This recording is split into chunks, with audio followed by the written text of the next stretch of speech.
You're supposed to be sitting in your buggy seat enjoying life, listening to the radio, and all of a sudden you're sitting in the aspen stand with shelter in hand thinking, why the hell am I doing this job again? When the hair on the back of your neck starts to stand up, act on it. And the dude leading the hike out just stopped in his tracks and he made eye contact with me and he said, the main fire is always an issue. This is the Wildland Fire Lessons Learned Center podcast, the Nuttall Fire series. I'm Alex Victora, Assistant Center Director of the Wildland Fire Lessons Learned Center. As part of the 2017 Week of Remembrance, we're taking a look at a single shift on a single fire, the Nuttall Fire, which burned on the Coronado National Forest on the Safford Ranger District in July of 2004. If you've never been to the Coronado National Forest, it's the forest in southeastern Arizona that's made up of a number of sky islands, timbered mountain ranges which are surrounded by hot and dry low country. For those of you who'd like some visual aids to help you paint a picture of the Nuttall Fire, the aspen stand, the slopover, drop point 20, and helospots H4 and H6, check out the Nuttall Fire videos on the Wildland Fire Lessons Learned Center YouTube channel. Today we hear the perspective from two squad leaders from the Flagstaff Interagency Hotshot Crew, Dan and Corey. You'll get to meet them in a second. Dan and Corey were both in some of the most critical spots on the Nuttall Fire. The aspen stand, the slopover, and perhaps most importantly, down by H4, Hellespot 4. Let's listen in now as Travis Dotson, Lessons Learned Center analyst, talks with Dan and Corey about their day, July 2nd, 2004, on the Nuttall Fire. Okay, let's get into it. Why don't you guys tell us who you are, first off? All right. Dan Martin, and I was the squad boss at the time of Nuttall Fire on Flagstaff Hotshot. And I'm Corey Robinson. I was the other squad leader or squad boss on the Nuttall Fire on the Flagstaff crew. All right. And what do you guys do nowadays? I am a district FMO in Region 2, Colorado. I'm a forest FMO in Region 8 in Virginia. So we're talking about the Nuttall Fire. You guys are both on Flagstaff Hotshot. We'll jump into kind of what did that day look like in terms of just like waking up. You'd been on the fire already, right? That wasn't your first shift. It was a bit. We spent a few days down in the desert chasing around just direct line, and then we tied in a Jeep tail to some rock bluffs. And then they bumped everybody around, and we became part of a burn group. So we went up and started burning, I believe. And I know, the night leading up into that day or that shift, we were notified, I think, late that night, right when we were all about to bed down, that they needed us in early. Just the crew, and that the soup would go down to briefing. And I don't know exactly where briefing was at, but we were just found a pullout up near the fire and slept that night. One of the campgrounds up there, I think. We got up early and then, I had a real quick breakfast, MRE type stuff, and then got to work is how I remember it, Dan. Yep, it was pretty early because I recall us talking about shrubs and stuff torching at like 6:30 or 7 o'clock in the morning. Yeah. We did do a burnout the night before. After we bedded down, I guess they fought it all night long, and that was the slopovers that we were supposed to take care of that next day.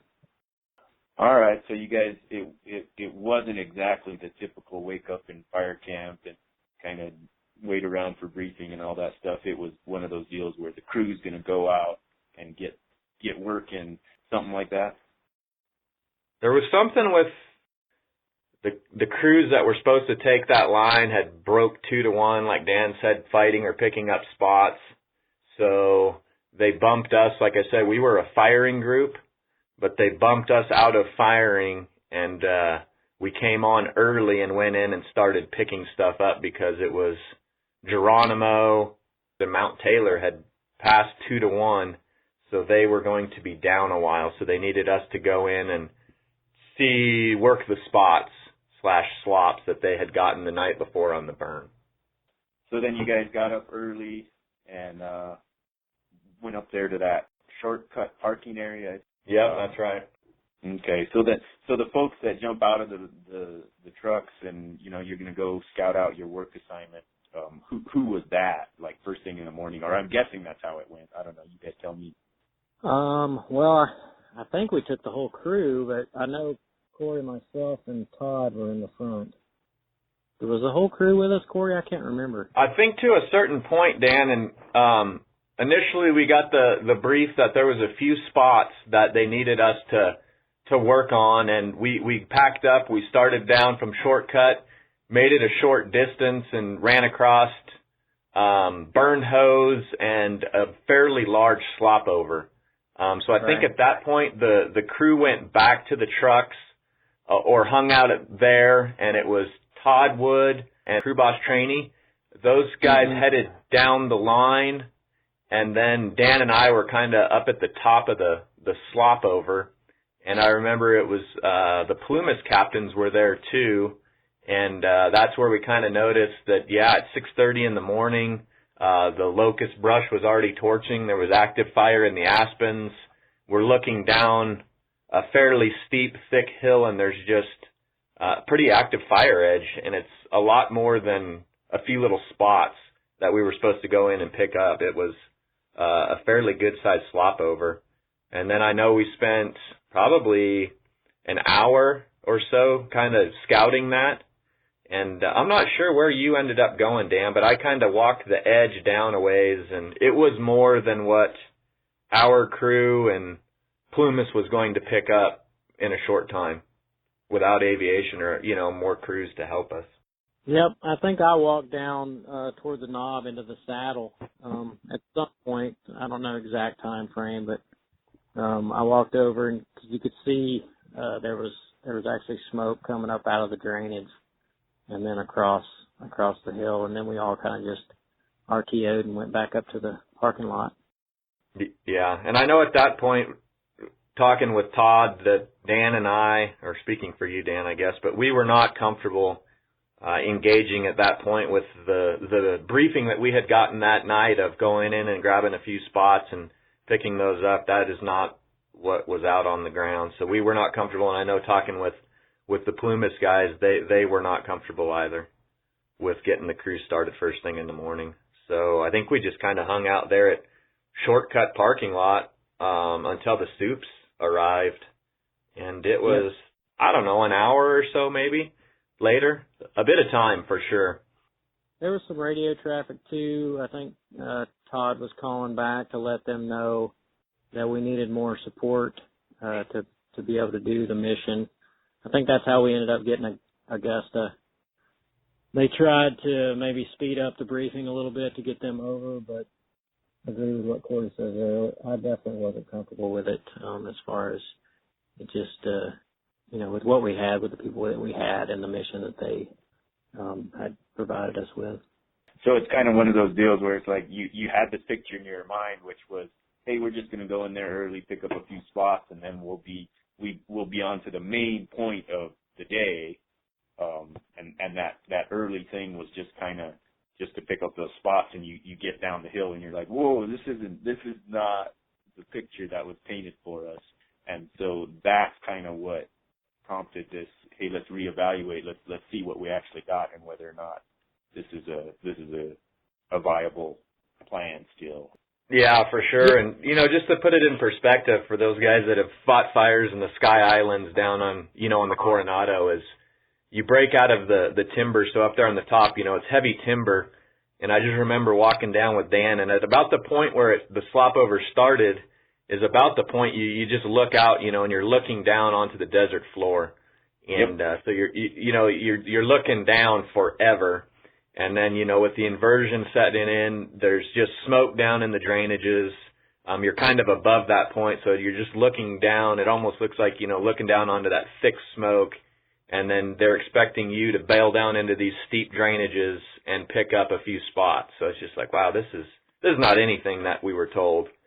So, and we knew there was fire down there because we'd been down there 2 days previously. And we knew there was nothing.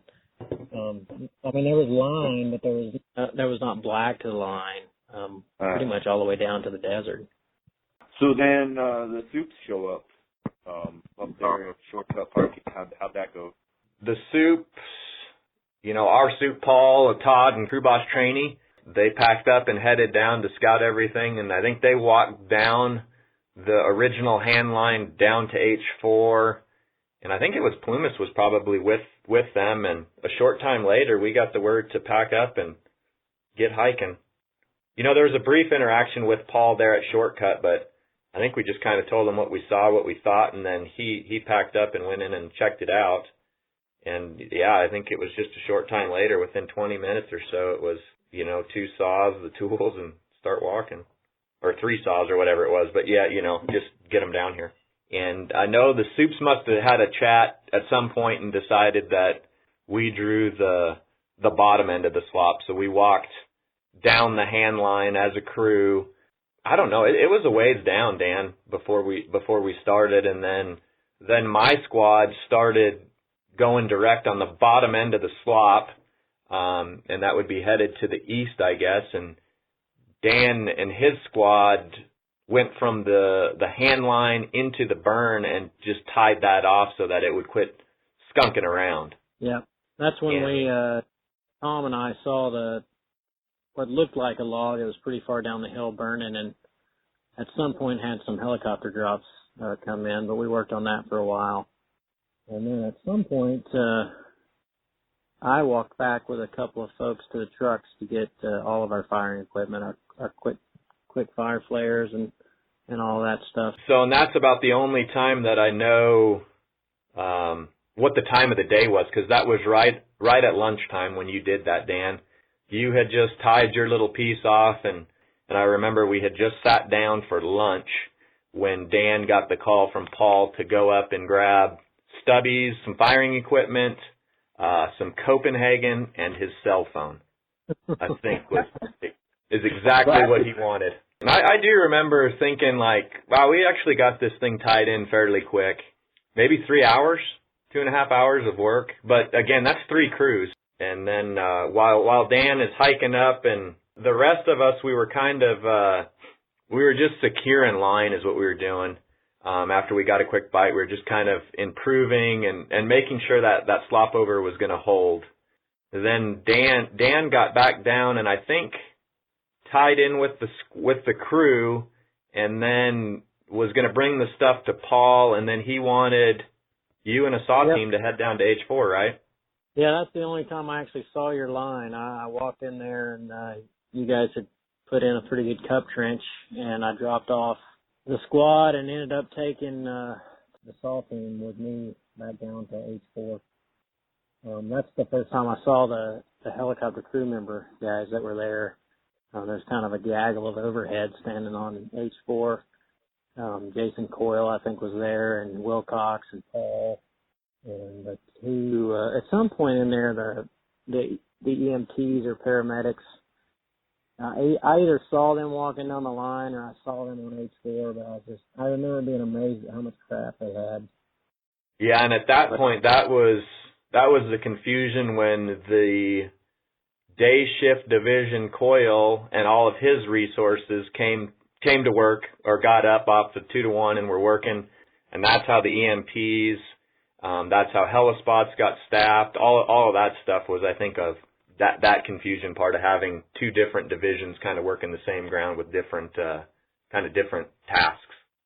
Nobody's fault, I guess, but Coyle was thinking that he wanted to staff his line with EMTs, and then maybe the confusion at the helibase was that they wanted every helispot staffed, and somehow that message didn't get relayed. But yeah, it was just kind of a shock to see those guys on the side of the mountain where we weren't having any flights in and out of, sitting there at the helipad.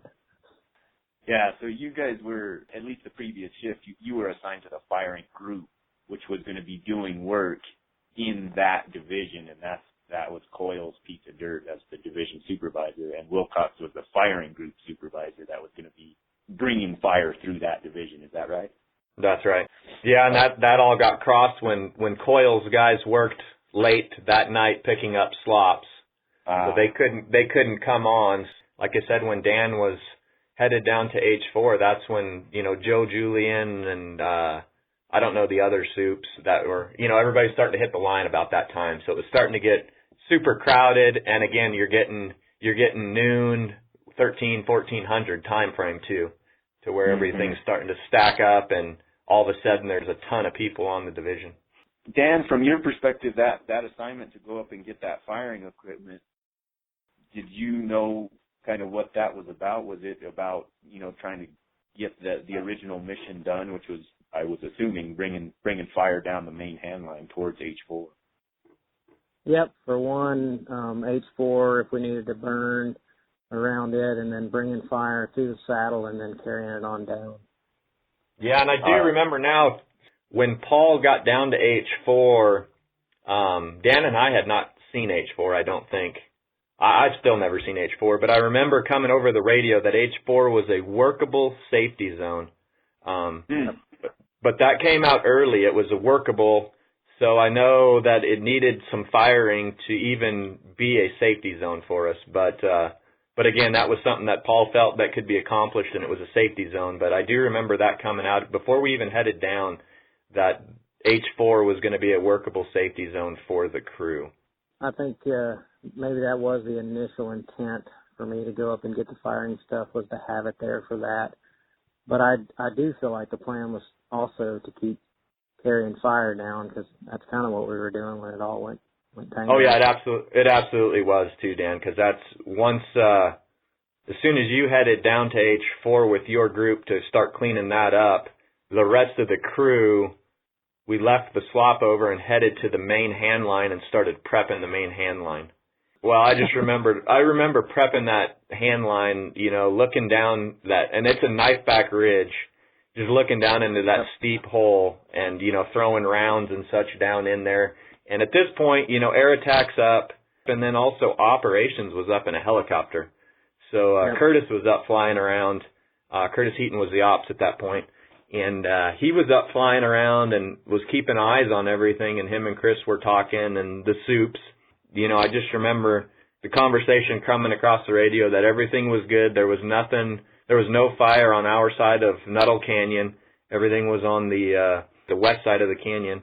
And that, we had some time, and that ridge was just super scabby, and that there was no way that fire would even probably make it up that ridge to us. There just wasn't the fuels there. And then I think about that time, Todd notices that big downhill run across Nuttall Canyon. And like I said, we're sitting there prepping, and then that's when everything started getting super expedited, Travis, when you talked about that earlier, where there's a huge rush to get the line lit from Dan's check line down to H4. And the Flagstaff crew was spread out from Dan's check line to the saddle or the knob right before H4, dropping down to H4. So we're all spread out. We're prepping. We've got torches, lit and sitting in the line ready to light as soon as Paul gives us the word. I'm not sure, Dan, what you guys are doing at this point. I would imagine you're cutting and prepping H4. I believe the helicopter crew members were helping, and then Kelly and Tom were cutting and throwing brush off H4, getting ready to fire it. So we're all, the group that I'm with is all spread out. We've got the line prepped, and we're ready, and so we're just waiting word to light. I just remember Paul trying to get a hold of the other soups or the other folks on the division to find out where they're at and to let them know that we're about to start firing. At that time, then fire behavior really starts picking up. We're headed down, so we're not burning now. We can't get a hold of folks, and we need to get the entire crew down to H4. I remember looking up the hill, and everybody's got the word, so everybody's running down the hill, down into the saddle. And then I turn around and look up the knob, and then at that point, that's when that run comes across H4 and crosses the hand line, cutting the crew off from getting down to H4, the soup and Dan's group. So at that point, then the radio starts getting real chaotic, and at that point, we decide that we're going to RTO and head back out around the slop over. Well, no, we didn't know that. We were just headed out towards the top. is what we were doing. We were going to go back to the trucks. And so I remember getting the crew all gathered up and felt horrible for the guys that had just run down the hill to head to H4, and now we're headed back up the hill. So, it's up the hill, down the hill, right? So we get everybody gathered up. At that point, there's quite a bit of fire behavior. You can hear Nuttall Canyon is really going off at this point, and you can hear the fire, and we're headed up this knife ridge with fire in the back, right off your right-hand side. And at some point, Todd Wood yells, "Drop your gear." And I'm thinking, shit, we don't need to be dropping gear. So I'm picking gear up. I pick up a saw and a domar, and then somehow I made it from the back of the line to the front of the line, and made it to the front, and we're headed up that line, and something, I don't know what happened, but for some reason I just went down our hand line that we cut down around the slop over. So I took a left and headed, I just didn't want to be on that ridge, I guess, but it was just something inside me or in my gut that said, get off this ridge line. So we headed down around the slop over, and I just remember guys were cutting off at that point because we were kind of gapped out. So guys were cutting through the brush. So then everybody was able to get in a nice tight line.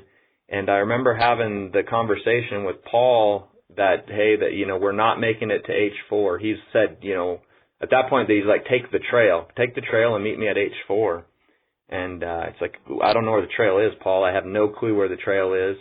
And at this point, we're just going to go out the top to the trucks. And had that conversation with him, and he said, yeah, just go out to the trucks. And then I remember I threw the saw and the domar. I said, well, I'm not going to carry this saw and domar out to the top. So I threw that off, and then we had that plan. We were headed out, and at that point, that was when Brian had went down. And so Todd starts calling saying, hey, I need help. We were trying to get folks to head back to help, and then I guess that's when Augusta, I don't even know where Augusta was at, but Augusta shows up and grabs Brian. We all meet there in the Aspen stand. And then I don't know, Dan, what you guys had going at that point on H4. Yeah, so it's kind of funny, Brian. I was standing there when Brian, you guys were headed down. I was standing there, the little knob before you come into H4 on, having the guys start working the burnout. It was Kelly and Tom. And I never saw Brian, but Brian swears he could see H4. He just, the kind of the flames came over the top of the knob and turned him around. Basically what we were doing is just what Paul was telling us to do. Burn out, continue to make it a better site. Paul pretty well took charge of H4. Once we had the little run come up over the knob, it started getting, it was never hot. It was just unpleasant. It was extremely smoky. A lot of ember wash. I don't really know exactly how long all that lasted, but I do remember seeing Wilcox come in and out of H4, which I thought was twice. He came in and you guys were trying to get down, and then he left, and he came back again a little while later, and then he left. So he was utilizing the trail to go between you guys and us on H4. And he did tell me at one point he was basically dodging spot fires. Probably when the fire made its run up through the saddle, he was out there kind of dodging spot fires, trying to get back and forth. It was just frustrating to me that he could move through there twice, and we were still having to sit here in this situation. But Paul took charge of it. We had at least one of the EMTs or paramedics. That was their first day or second day on the line. They were extremely upset about the situation. Obviously. Had no idea what to expect or what was going to happen. Probably pretty nervous. The two Helitat guys at the point asked me where their safety zone was, which I thought was interesting. But at some point, basically told everybody to get in shelters, which was really kind of, in my opinion, after, or at least from my perspective, after the worst of it. We did have a fire whirl cross H4 while we were standing there, which it was a fire whirl, and then as it got on H4, it turned into a dust devil, and then went on across. But that was all pre Paul telling us to get in the shelter. So I don't even really remember being completely in my shelter. I remember sitting there and being able to see Paul and seeing that Tom and Kelly were in their shelters. And at some point, I know I called you on the radio, Corey, and just to see what you guys were doing, because you basically had my whole squad. And I had a Sawyer from your squad and a Sawyer from my squad. Seemed like once the shelter deployment happened, everything just calmed right down, and it was still extremely smoky, but we all just kind of sat there for a while. I always felt like you guys were in more danger than we were, because the last I had seen was that country that I knew you had to walk back up through, and I knew how long it took me to walk up that hill by myself with one other. I took a pretty strong hiker with me to go back and get Paul's stuff, and I knew that took a while, and I knew some of the folks on the crew weren't as strong a hikers as we were, and I think it took me somewhere, I've got it written down somewhere between 30 and 45 minutes to get from the saddle back up to the vehicles, so I didn't feel like you guys had enough time to do that. So those were my concerns as I was sitting there, but like I said, after the deployment happened, it kind of all just calmed down, and I think at that point Wilcox came back again from where you guys were at. We sat there for a while. We had a helicopter offer to lift us off H4 in their bucket, which would have been super cool, but Paul was against it. So we just sat there, and then once it all calmed down and Wilcox came back, we all just loaded up. We took a bunch of the equipment off the EMTs. They weren't able to carry it out, and we carried that stuff out for them and tied in with you guys at the Aspen stand. Yeah, so to pick back up kind of where I left off, and I'm pretty sure what Brian had in 2004 was rhabdomyolysis now. So that's the one part that drives me nuts. In 2004, rhabdo didn't exist, so it was heat exhaustion as far as we knew. But one other thing that I wanted to note, that I remember as we're prepping that line and heading down to H4, Jack Selvey, some of the other soups and all the other personnel, they were headed out of H4. And so it just gives you that eerie feeling when folks are headed out of there and telling you, you don't want to go down there. And your boss or your mission is to go down and burn down to H4. It's kind of surreal, like, oh, that's an interesting problem that we're against here, where everybody's headed out and saying he wouldn't want to be going down there, and here you are, that's your mission to go down there. Yeah, I agree. I remember you telling me that, Corey, and I guess I had the perspective of we were anchored. We could have gotten out. I'm pretty confident we could have at least made it to where you guys were, but there was no way those EMTs were getting out. Right. And I think that Paul was like, yep, we're here. He's got we got enough people to get this thing prepped and hold these guys in place. But we were anchored at that point. Yeah, and that's one of those things that is so contentious. It's like, if you don't know the details, it's like, oh, well, the good crews just hike to the safety zone. Like you're saying, Dan, well, so does it then make sense to just go, hey, well, good luck, EMT, that's on your first ever shift of your first ever fire, just hang out here on this spot. We're going to go and hike up to the truck. That doesn't seem exactly the right thing to do either. No, and when you consider what Paul was thinking, that we're anchored, but we've got this place, the whole crew was going to be in that place on H4, prepping, burning, throwing, brush off the side, making that a bomb-proof safety zone. So I also think Paul was thinking trail. If the crew had known where the trail was, we would have all been on H4.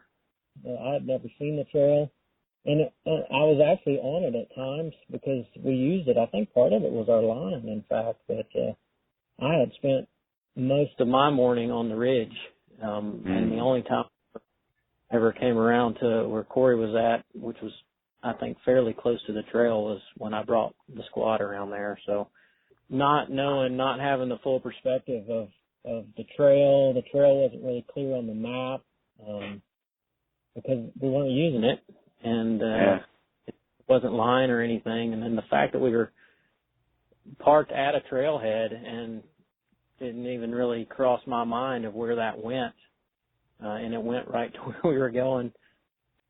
Yeah, same thoughts, Dan, with you, is exactly the same as we crossed it back and forth, but yeah, never really put all of that together, and looking back on the hindsight is like, I don't even know why we cut line around the bottom end of that. We should have just used the trail, tied that all into H4 and burned it and tied it into the bottom of our slop. At least we would have had something to hold. But, that's that hindsight, the hindsight. But, thinking back on it now is, well, why didn't we do that? But we use ridges, man. Yeah. Yeah, exactly. We had tunnel vision on that. Saddle, and there was a nice line. It was 5 feet wide. Yeah, you're right. It was. But to pick back up, at the Aspen stand there, that's where he went down, and that's the only reason we ended up there, which, and that's that hindsight part, which actually was probably one of the best locations to end, by whatever. So however that works out, Murphy's Law or whatever, was a great spot for him to actually go down, and then that locked us in.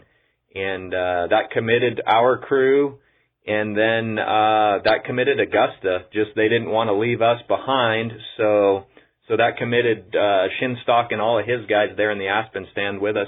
So I remember getting in, and Todd and Mike kind of took control of the scene there, and we shed packs, we chucked fusees, we chucked SIGs. We stacked all the gear together. We pulled shelters out of the cases. We didn't ever break the plastic, but we all had shelters in hand. Saws were busy cutting. Todd was busy burning with a couple of folks. Shinstock had a couple of helicopters dumping water around us. And, the rest of the crew was kind of prepping a deployment site or digging an area down to mineral soil. And I just remember or feeling that, walking off that ridge or hiking up out of that ridge and that pushing us into the Aspen stand, that was a really small canyon drainage with not a lot of fuel, and then not ever making it down to H4. And I know there was a giant piece of ground below that. That was my fear of that run that's going to come directly below or around H4 and come right up over the top of us, that was going to be the hot one. And, not knowing, and that actually is all rock, and there's no way that would ever burn. But we didn't know that in the Aspen stand, or at least I didn't. So I kept thinking, man, that one sucked, that little piece of run, but the one coming from the bottom, that one's going to be intense. And thank God it never happened or never could happen. So we lucked out there. But I do remember, a couple of EMTs working from our crew. Augusta had a few of their folks working on him. I remember we were building a backboard out of some aspen poles and tarps and such, because we were going to try to transport him as soon as we could. I think the one take home out of that is just try to keep folks busy, so they're not just sitting at idle and thinking.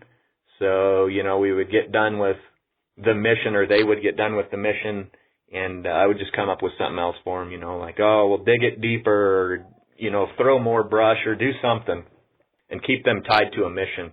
Yeah, and we were just kind of there prepping and waiting, really, for the next pulse to come through. And then, like Dan said, I remember Jack, the Super Plumas. He comes walking back down through the Aspen and ends up down there in the Aspen stand with us.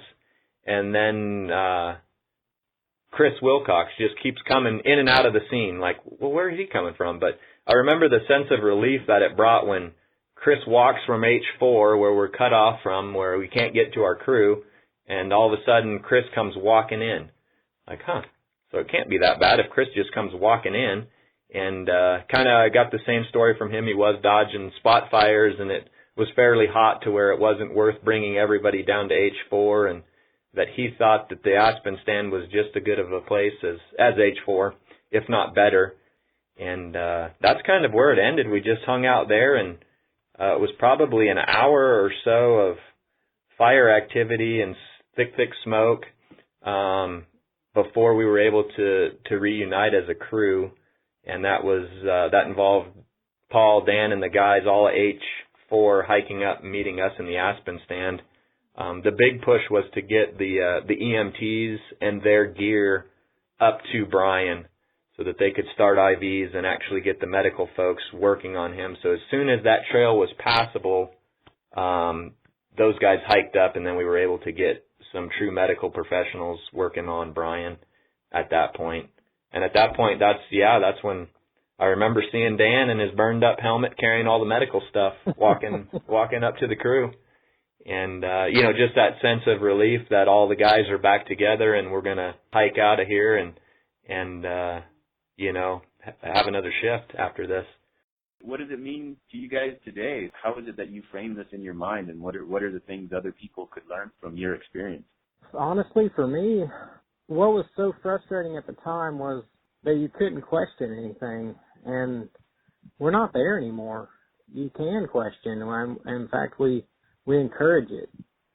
At least the crews that I've been around and that I have worked with in the last, 6 or 7 years, you are allowed to say, man, that doesn't look right to me, or, here's something that, why are we taking this risk?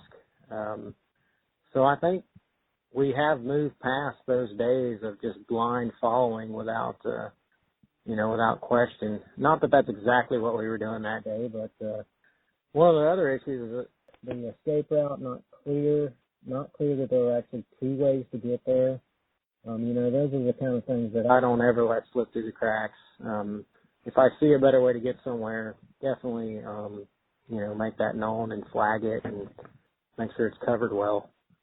I got you. So like when Paul was saying, hey, there's a workable safety zone down here, then that would be a cue to go figure out, okay, if that's the case, what's the best way to get there, and just kind of have that picture in your mind. Right, do a little scouting and get some distances. But in that time, the suit told you what was what, and you did it. If the suit told you there was a safety zone, there was a safety zone somewhere, and you could get to it.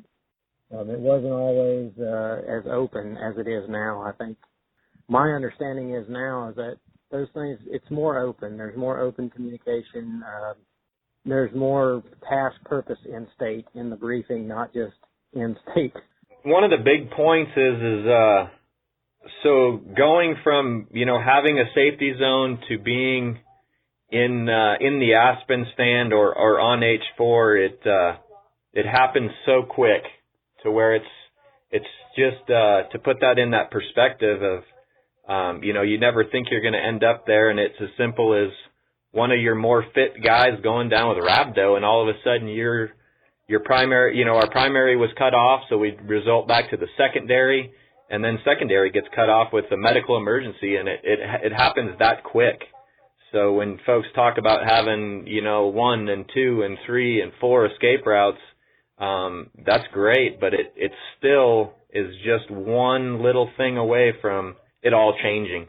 And, I spent, I guess I did 15 years on crews, and that's the only time that I didn't make it to a safety zone or escape route, that I was cut off. But, out of all the 100 times that I did, it was just one sprained ankle or one wrong turn, or, just really keep that in mind, that it happens that quick, and you can't plan and account for everything that you're going to come across. So you just do what you got to do. But, man, it happens quick.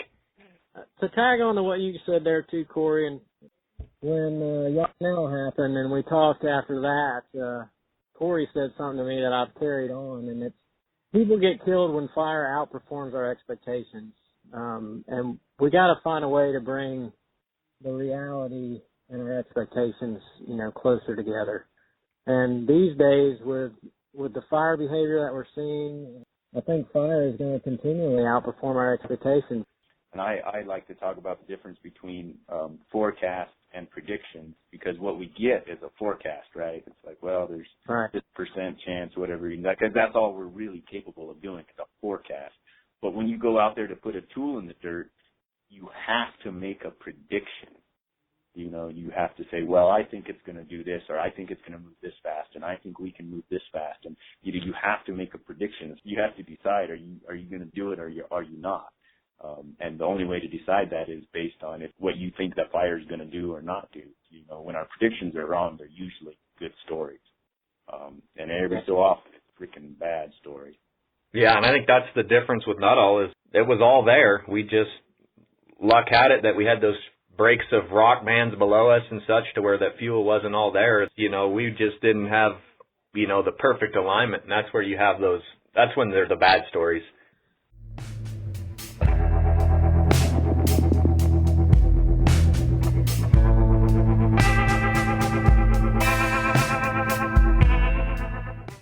Wow.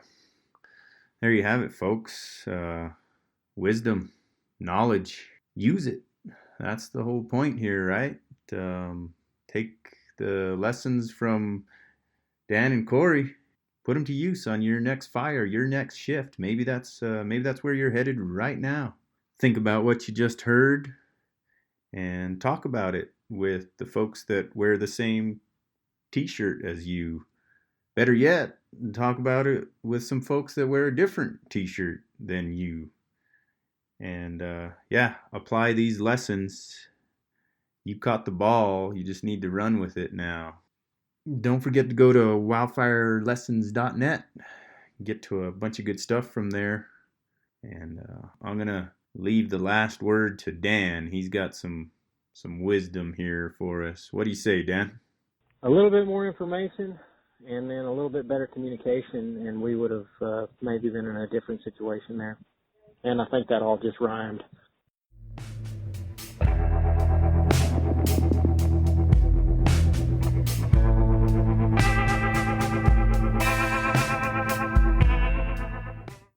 Hey, that music makes me want to go surfing. Thank you for listening to this podcast.